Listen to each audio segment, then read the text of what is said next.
Broers en susters, laai saam met my as jy die Bybel het na Matteus 14 vers 13. Ons lees daar tot met vers 21. So die afgelope paar weke redelik baie gepraat oor die heerlikheid van die Here. En vanmôre wil ek met dit aangaan, maar ek wil met u gesels oor hoe dat die heerlikheid van die Here 'n verskil maak in die wêreld waarbinne ons leef. Want een ding is verseker, en dit is dat almal van ons eintlik uitroep daarna dat die wêreld waarbinne ons leef moet anders wees. Ek dink as 'n mens die nuus volg en as 'n mens die gesprekke wat ons miskien om 'n koppie koffie of 'n koppie tee of om die braaivleisvuur het, dan sal jy eintlik in dit alles die stille uitroep hoor dat mense sê hulle wens die wêreld rondom ons was anders. Want terwyl ons praat van alles wat skeefloop en alles wat verkeerd is en selfs dit wat hier binne in ons harte onsself kwaad maak en ontstel maak, is dit eintlik maar 'n stille uitroep uit ons binneste wat sê ons wens dit kon anders wees. En ek het vir die goeie nuus, dit kan anders wees. Dit kan anders wees wanneer God se kinders die heerlikheid van God nie net alleen in hulle harte het nie, maar ook na buite dra. Amen. En die wêreld met die heerlikheid van God wat in hulle is, aanraak en beïnvloed. Matteus 14 vers 13. En toe Jesus dit hoor, het hy daarvandaan in die boot vertrek na 'n verlate plek om op sy eie te wees. Maar die skare het dit te hore gekom en hom te voet uit dorpe gevolg. Toe hy uitklim, het hy die groot skare gesien, hulle immig jammer gekry en hulle siekes gesond gemaak. Toe dit laat begin word, kom die disippels na hom en sê, die plek is verlate en dit is reeds laat. Stuur die skare weg na die dorpies om vir hulle self kos te gaan koop. Maar Jesus het hulle geantwoord, hulle hoef nie weg te gaan nie. Gee julle vir hulle iets te eet. Hulle sê te vir hom, ons het hier net 5 brode en 2 visse. Hy sê egter, bring dit hier vir my. Nadat hy die skare aangeset het om op die gras te gaan sit, het hy die 5 brode en die 2 visse geneem, na die hemel opgekyk en die seëngebed uitgespreek. Hy het dit toe gebreek, vir die disippels gegee en die disippels weer vir die skare. Almal het geëet, het versadig geword, en van die stukke wat oorgebly het, 12 mandjies vol opgetel. Afgesien van die vroue en die kindertjies, was daar ongeveer 5000 mans wat geëet het. Dis 'n ongelooflike wonderwerk. 5000 mans, en dan hulle nie die vrouens en die kinders getel nie. Jy sien, ons leef in 'n baie stikkende wêreld. Ek dink, ons moet eerlik wees, dis iets wat die meeste van ons oor praat. En veral in hierdie nog meer te mekaar tyd weens die COVID-pandemie en die impak wat dit het op alle mense. En ons kan miskien vandag baie ure spandeer om te sê wat verkeerd is. Miskien moet ek maar stout wees en sê, ons doen dit elke al die hele week lang. So dikwels as wat ons dan na hierdie stikkende wêreld kyk, is daar dikwels gelowiges of is gelowiges se reaksies dikwels dat dit is nou maar eintlik dinge wat moet nou in die eindtyd gebeur. En weet jy, dan is wat in die harte van gelowiges is, moet ek met jammer te sê, dikwels meer een van veroordeling en oordeel as van genade. Want kinders van die Here, baie, miskien dalk nie hier nie, maar ek weet van baie, sit dan en verdiep hulle self in die boek Openbaring en oor elke bassein wat gaan gebeur en elke oordeel wat uit die hemel uit gaan neerval en half kyk op in die hemel en wens al hierdie slegte goed moet nou met die aarde gebeur en hulle moet net voor die tyd asseblief weggeraap wees sodat hulle dit ook nie deurmaak. Hallo?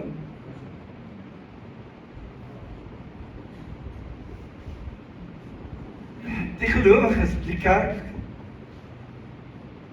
As ons na die wêreld kyk, is dit meeste van die tyd wat ons sê, ja, kyk hoeveel sonde is hulle en dis hartseer om te sien partykeer hoeveel gelowiges dan mense eintlik, wil ek sê, in die hel inbraai. Veroordeel. Want julle is nie soos ons die julle sonde, julle doen. En in die meeste van die tyd kom ek agter dat Matteus 28 vers 19 baie ver weg van die gedagtes is van mense wanneer dit kom by hierdie stikkende gebroke wêreld. Met ander woorde, die wens en die gebed is kom Here Jesus kom, die bruid en die Gees sê kom Here Jesus kom. Die min sê kom ons gaan maak disippels. Min sê die land is wit en ryk en gereed vir die oes. So die uitroep meeste van die tyd in ons mense se harte is een van oordeel in plaas van een wat 'n boodskap van Christus bring wat 'n verskil gaan maak in hierdie stikkende gebroke wêreld. Kom ons wees bietjie eerlik daaroor. Mag ons eerlik wees? In ons harte en lewens ken en het ons tog die heerlikheid van die Here. Het ons dit ervaar toe hy ons stikkende lewens heel gemaak het. Is dit nie so nie? Die dag toe ek my lewe vir die Here gegee het hy 'n stikkende mens heel gemaak. Het hy 'n mens heel gemaak vir wie die meeste ouens sou preek en sê, wel boetie, jou pad hel toe is uitgelê met goud en diamante. Ek wil net hê jy moet dit weet. En ek is op my pad hemel toe, maar jy is op pad. Dis eintlik skrikwekkend hoeveel verdoemenis ons oor die wêreld uitspreek as kinders van die Here. Maar tog is elkeen van ons wat hier is, die voorwerp van God se genade en die voorwerp van God se heelmaakproses van 'n stikkende, gebroke mens wat net soos die wêreld gelyk het en was. En ek dank die Here, daar was mense wat wel ook na my gekyk het met die hoop, jou lewe sal verander. Een van hulle was my suster, die week juist, ek is op my middelste suster gedink, ek het 'n Bybel wat toe ek tot bekering gekom het, wat sy vir my gekoop het, hy is nou nog in my bedkas, hy is net bietjie al uit mekaar, as hy hom vir my gekoop, sodat ek die Here kan. Jy sien, tog snaaks genoeg, lyk dit vir my, asof dit moeilik is, om dieselfde genade wat ons wou hê en ontvang het en verwag het, te sien gebeur in die stikkende wêreld daar buite. Dit lyk vir my, dis half van ons moeilik om te aanvaar dat dit ook moet met die wêreld gebeur. Want ja, ons grootste wens baie keer is, as ons praat van al die korrupsie en die misdaad en wat, hulle moet almal iets vreesliks oorkom. Maar tog is daar nie werklik die begeerte om die heerlikheid van God na hulle toe uit te dra, sodat hulle kan verander en dit waaroor ons ontevrede is, tot 'n einde kan kom, omdat hulle deur Christus verander word. So, ons as gelowiges, ek, het die wonderwerk van Christus se verlossing beleef. Maar dit lyk vir my, asof dit vir ons moeilik is, om dieselfde wonderwerk met ander, waarvan ons dalk nie so baie hou nie, te deel. te deel met die dronkie op straat, te deel met die dwelmverslaafde, te deel met die korrupte, te deel met die misdadiger, te deel met 'n persoon wat miskien in sy of haar hart sê, weet jy wat, ek wil net nie veel met die kerk en die Here te doen hê, want dit wat ek sien, eintlik, miskien wil ek sê, dit wat hulle ervaar is, maar net oordeel en bitter min genade. Liewe gemeente, die tyd is hier dat ek en jy anders begin dink. Sê bietjie vir jou langs jou, dis tyd dat ons anders dink.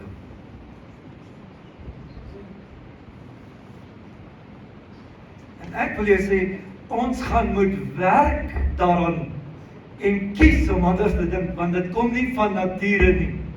Die mens is 'n relatief selfsugtige wese. Dis hoekom in die politieke wêreld mense so maklik kan skree, jy weet, mense is so goed moet gevat en gedeel word, solank dit net nie myne is wat ek moet deel nie. En net so baie die selfsug is ook selfs in die hart van kinders van die Here. Ek wil die genade van die Here hê. Ek wil kan sing, ek is op my pad hemel toe. Maar die ander ouens, okay, gaan kuier vir dik, waar dit warm is. Ons sal moet anders dink. En miskien is die beste voorbeeld vir ons om te kyk na die disippels en die Here Jesus in die deel wat ons gelees het. Net so besorg as wat ons is, as ek kan sê, oor die stikkende, gebroke wêreld daar buite en al sy deurmekaarheid, die probleem.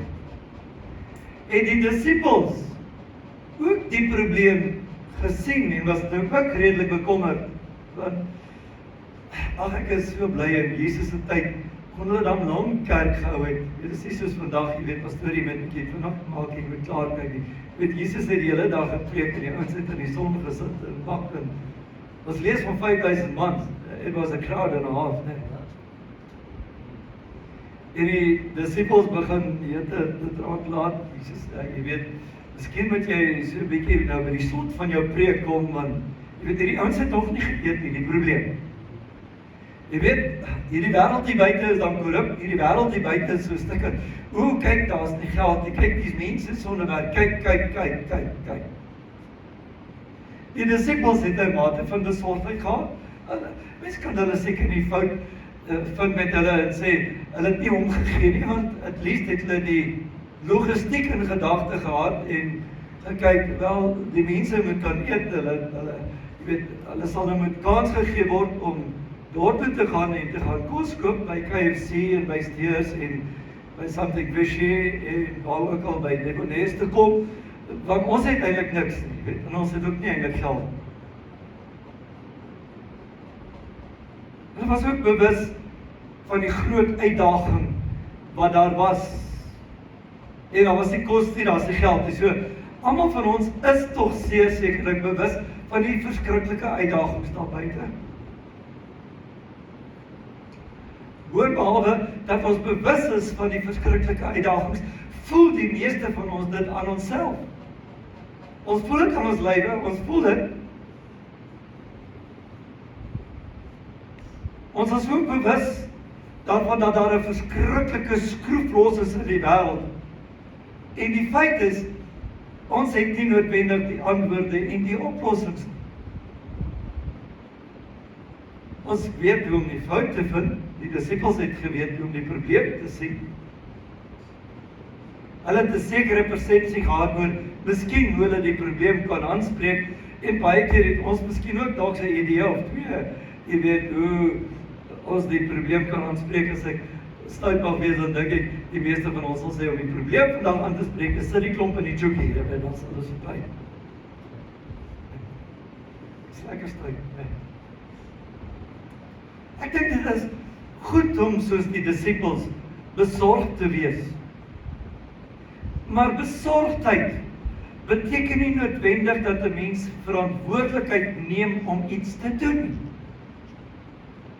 Kan ek dit weer sê? Om oor iets besorgd te wees, beteken nie noodwendig dat 'n mens die verantwoordelikheid neem om 'n verskil te maak of iets te verander nie.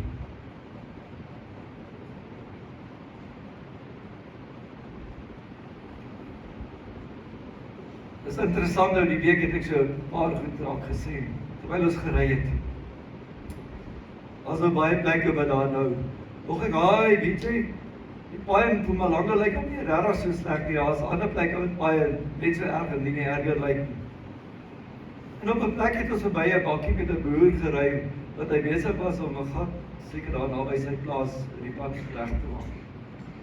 Hy het die probleem gesien, en ja, dit is seker die regering se verantwoordelikheid om die pad in stand te hou, en ons kan die hele liedjie sing, maar dis 'n man wat besluit het, ek aanvaar verantwoordelikheid, want ek wil nie hê een van my voertuie moet nie beskadig word. Wel, eye-opener. Ja, dis my preek klaar reg uitgewerk, ek het al vroeg die week my goed reg gekry. Self by die begrafplaas, die gras staan so hoog, Mpumalanga se veld uitgeknip.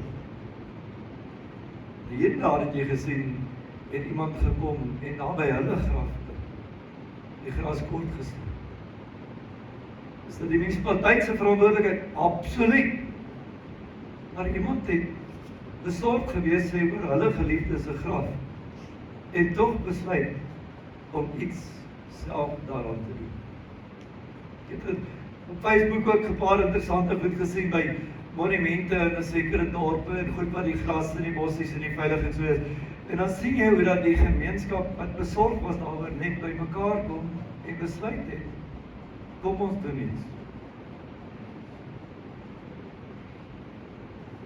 Ons kan besorg wees by die veiligheid in die dorp en die besoedeling en die goed. En ons kan baie daaroor sê en sê wie is dit verantwoordelikheid dit seker is, maar tog sou ons kan 'n verskil maak as ons wil. Die disippels se reaksie op die besorgdheid wat hulle in hulle harte ervaar het, was om toe na Jesus toe te gaan en te sê, Jesus, jy moet nou maar jou slot doen en jou uitnodiging gee en jou slotgebed doen, dat die mense kan huis toe gaan en gaan kos koop. Met ander woorde, Here, ons is bewus daarvan dat daar nie die middele is om die mense kos te gee.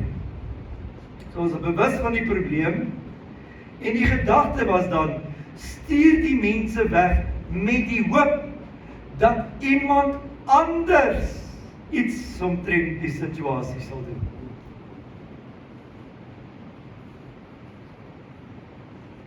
Okay? Gaan jy bietjie snap wat ek sê? Die disippels kom na die Here Jesus, stuur hulle weg dat hulle gaan kos koop of miskien by iemand anders gaan kos kry, by familie gaan kuier en kos kry en so meer, want ons het nie. So Here, jy weet, laat iemand anders iets hieraan doen. Ons kyk na die gebroke stukkende wêreld en ons het baie te sê oor al die stukkenheid, drankmisbruik, dwelmverslawing, prostitusie, mense wat jy weet in ongebondenheid leef. Ons het so baie wat ons kan sê. Maar die meeste van die tyd dan wil ons loop en hoop iemand anders sal iets kom doen. Laat my toe om maar verder stout te wees. Pastoor, weet jy, ek het nou gesien vir Sonny in die dorp. Ag, die Here het haar so op my hart gelê, pastoor. Dink jy, pastoor, jy kan dalk by haar ou gebed gee? Ag, dink sy so die Here. Ek is bewus sy kry so swaar. Okay. Jesus stuur hulle dorp toe dat hulle gaan kos koop. Pastoor, dat iemand anders daaraan iets doen. Eina! of amen? Jy verstaan wat ek vir jou probeer sê? Ja, dit is ook die pastoor se woord. Stry nie daaroor nie. Maar ek probeer vir jou iets leer vanmôre. Die disippels het besorgdheid in hulle harte gehad. Maar tog het hulle daar stil gestaan en gesê, okay, that's it. Dat hulle dorp toe gaan, iemand anders vir hulle kos gee. Maar dan lees ons hoe dat Jesus op die hele ding reageer het. Want Jesus kon ook seker dan gesê, Jesus, kom ons hou disipelraad vergadering en ons besluit nou hoe gaan ons die ouens dorp bestuur in groepe, want jy weet as hulle al 5000 plus mense nou die dorp gaan bestorm, dan gaan dit chaos wees, dan gaan ons maar reël om blok vir blok, jy weet, ry vir ry. Ons lees, Jesus was op pad om te gaan afsonder. Ons sien hoe dat hy vir hierdie mense ongelooflik jammer gevoel het. Hy het medelee gehad en sy medelee het aan die einde van die dag meegedeel of bygedra daartoe dat hy die woord begin deel dat hy siekes gesond maak en dat hy besluit om een van die grootste wonderwerke wat ons van lees in die Bybel te laat gebeur.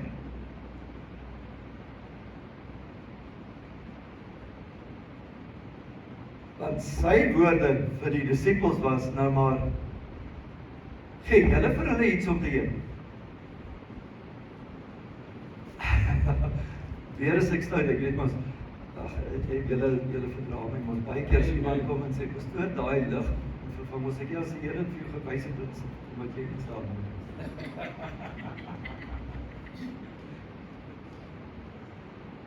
Dis eintlik Jesus se voete. Okay, die mense het die kos en maar, geef hulle kos. Doen julle iets daaromtrent? Ja, die wêreld is stikkend, maar wat doen julle daaromtrent?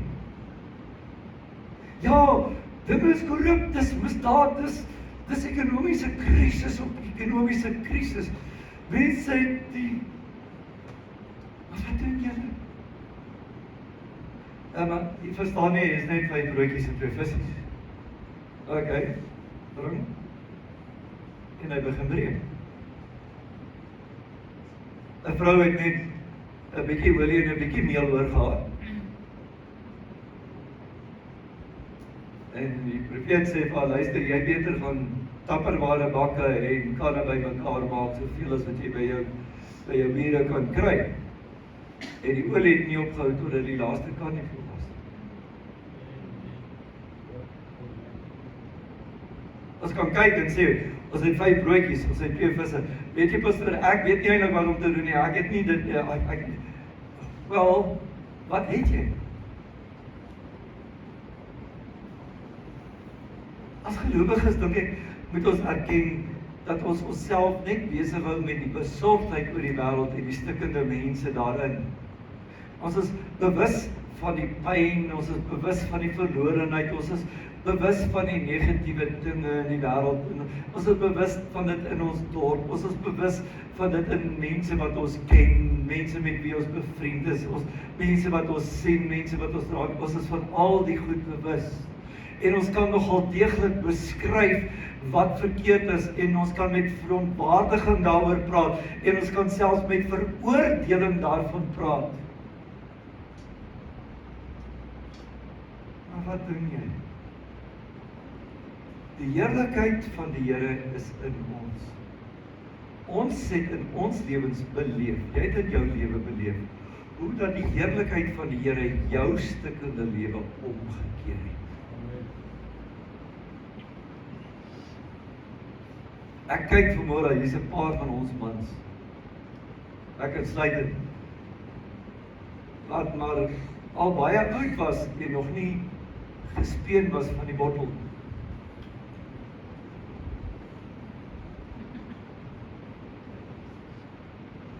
En dit het ongelooflik baie konflik en ellende in ons lewens veroorsaak. Maar die heerlikheid van die Here het op 'n dag in ons lewens ingekom en ons daarvan verlos. Amen. En as ons dan daardie gebroke stuk in 'n mens was, en die heerlikheid van die Here die verskil in my kon maak, kan dit dan nie ook die verskil maak in die ou daar buite nie?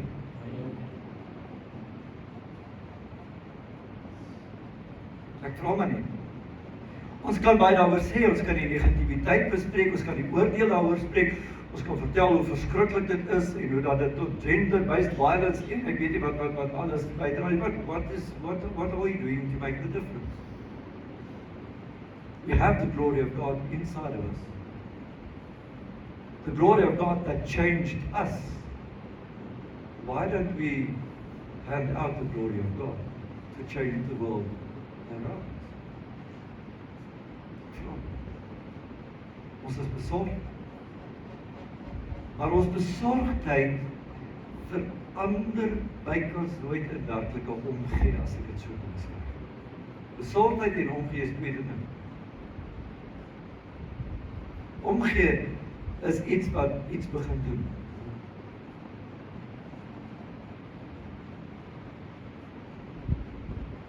Wat begin ons doen? Gaan ons begin omgee. Jesus se disippels sy idee om die mense weg te stuur met die hoop dat iemand anders iets sal doen. Maar Jesus wou hê hulle moes self iets doen. Ons moet eerlik wees. Die kerk van Jesus Christus, die gelowiges, mense soos ons, ek en jy. Baie keer is dit, ons hoop iemand anders sal iets doen aan dit wat ons grief. Maar Jesus wil hê daar moet meer as besorgdheid wees. Jesus wil hê ons moet die moue begin oprol en iets doen. Die land is wit en ryp vir oes. Gaan dan heen. Wat het jy? 5 brode, 2 visse. En baie keer wanneer 'n mens hierdie boodskap bring, dan hak mense vas want hulle dink jy praat oor hulle geld. I'm not talking about your money. Ek praat oor 'n baie breër konsep van 'n verskil maak, van betrokke raak, en omdat Christus in jou is, en jy die reguit pad stap waar jy betrokke is, gaan dit noodwendig maak en verseker dat ander rond jou ook die reguit pad moet stap, want omdat jy reguit stap, kan hulle nie krompaaie stap. By jou werk, as die ouens weet, hulle kan jou nie omkoop nie, hulle kan nie jou met 'n bottel bromfine onder die tafel deur omkoop om ander kant toe te kyk nie, gaan dit noodwendig bydra dat hulle ook die reguit pad stap. Amen. En so maak jy die verskil.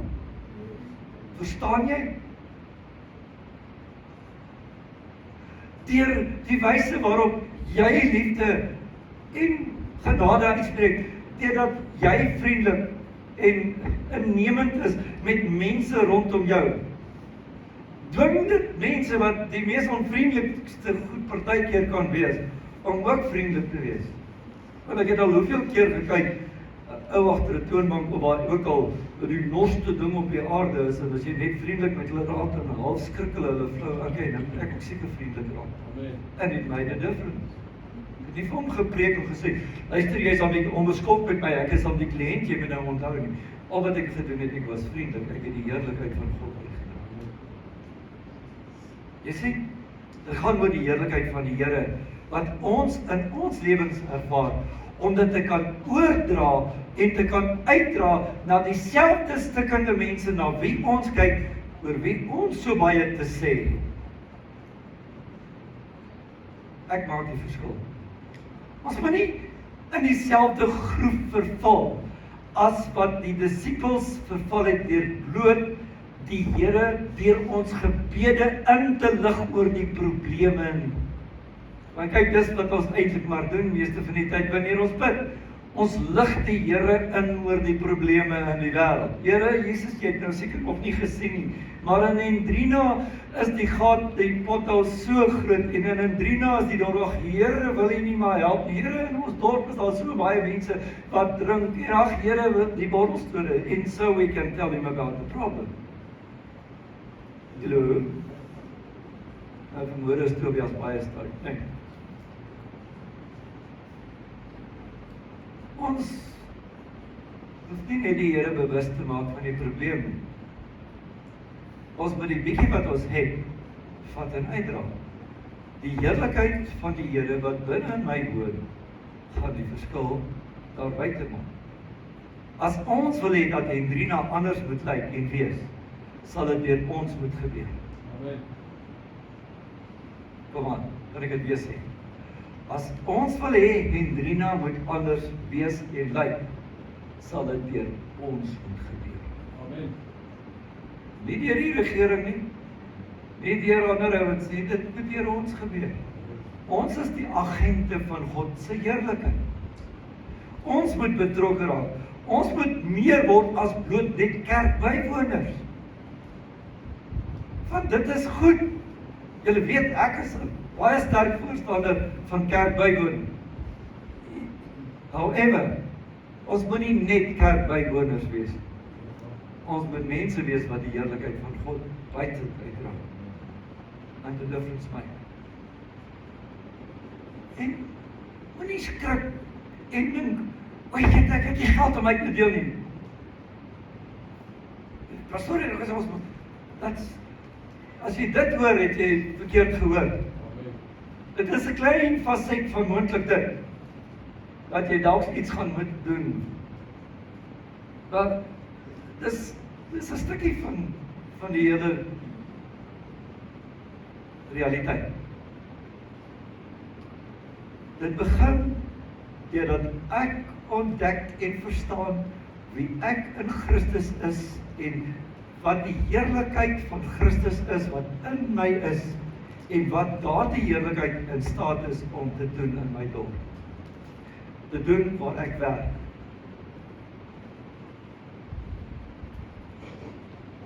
Deur jou kant te bring in jou gemeenskap.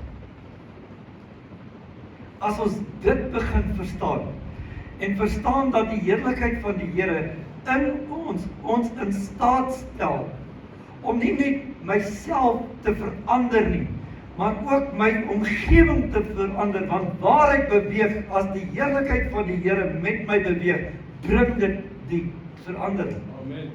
Ek bedoel, vir my bly 'n voorbeeld. Jesus wat stap, en soos wat hy stap, die siekes begin uitroep, en dit maak die verskil. Hy het nie gegaan en gaan soek vir 'n sieke en 'n blinde en 'n dowe nie, maar waar hy beweeg het, het dit verander. As hy in die huis van 'n tollenaar gegaan het, het hy daar uitgestap en die hele huis het tot bekering gekom. It made a difference. As ek en jy as kind van die Here met die heerlikheid van God in ons dorp loop, dit moet afsmeer, dit moet 'n verskil maak. Dit sal die wêreld rondom ons verander, as ons met die genade van die Here begin kyk na hierdie wêreld. En in plaas daarvan om te hoop iemand anders gaan iets daaraan doen, self net die heerlikheid van die Here uit te dra. Want jy sien, dit is die heerlikheid van die Here wat die gebroke wêreld waaroor ons so baie te sê, sal heel en gesond maak. Niks anders nie. Al gee Bill Gates sy hele rykdom om kwansies die gebrokenheid te probeer oplos, sal dit nooit oplos. Maar dis nie iets wat met geld verander word. Dis iets wat met die heerlikheid van die Here verander. Amen. Ek en jy het dit in ons. As tyd dat ons begin om dit uit te dra, uit te deel.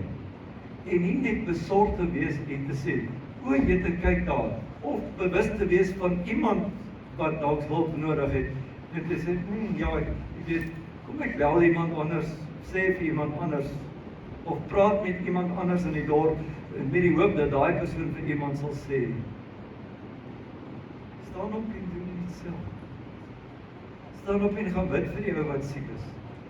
Staan op en gaan bemoedig en moedig iemand wat dalk 'n moeilike tyd deur gaan sê net vir hulle, jy hoef nie slim te wees, jy hoef nie berader te wees nie, jy kan maar net gaan praat net bloot deur vir iemand te sê, hoorie man, ek dink aan jou, ek bid vir jou, it makes the difference. Dit dra die heerlikheid van die Here uit.